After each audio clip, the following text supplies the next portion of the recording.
Na mga butang aning kalibutan na ba'y na grabe jud kayo kasakit. Kana king feeling nimo na murag kumot imong kasing-kasing. Kanang igagabi na bisag unsaon nimo mutulog gyud imong luha. Bay, if you are hurting right now, this video is for you. 7 steps to heal your broken heart.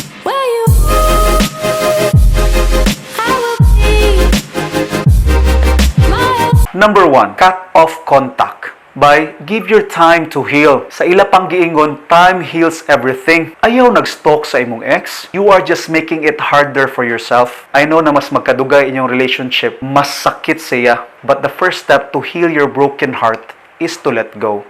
Number 2, find love from other people. Now, when we experience breakup, we live na og wound sa atong heart by makalive og emptiness. So, you need someone to feel that love na nawala. I'm not talking about new relationship. Kay kanang rebound relationship, dili gyud na siya mulas. I'm talking about friends and family.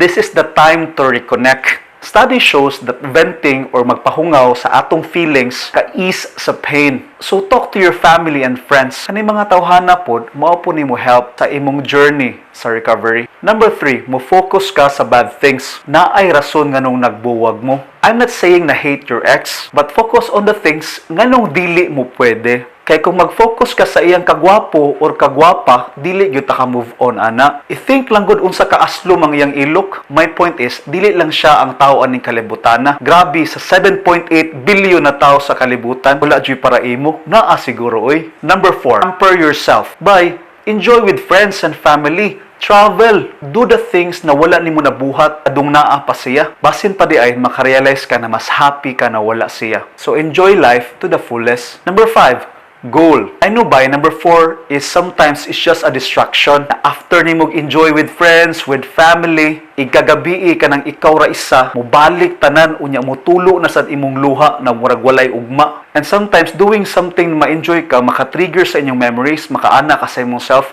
maintag naa siya diri kauban ko. So we need more than a distraction. We need a goal. What I mean by goal, look for something na ganahan nimo buhaton for the longest time. Something with a purpose. For example, magpadaot ba ka? Or magtukod ka o business? Or mo-join ka groups? Any productive na butang. What will it do to you? First one is you will have time to heal. Second one is you will have a purpose in your life. Now, if ma-achieve na nimo na goal by, you will be happier. Then, you will realize that you can be happy without him or her. Number 6, accept the past. Forgive your ex. Forgive yourself. Don't worry by wala to na waste tanan. So you have learned something sa iyaha or sa relationship and you will be a better person with that experience. But the only way is to move forward. Number 7, it is okay to still love your ex. Kung inana siya katinuod, dili jud basta-basta mawala. But you have to accept the fact na you are not meant for each other.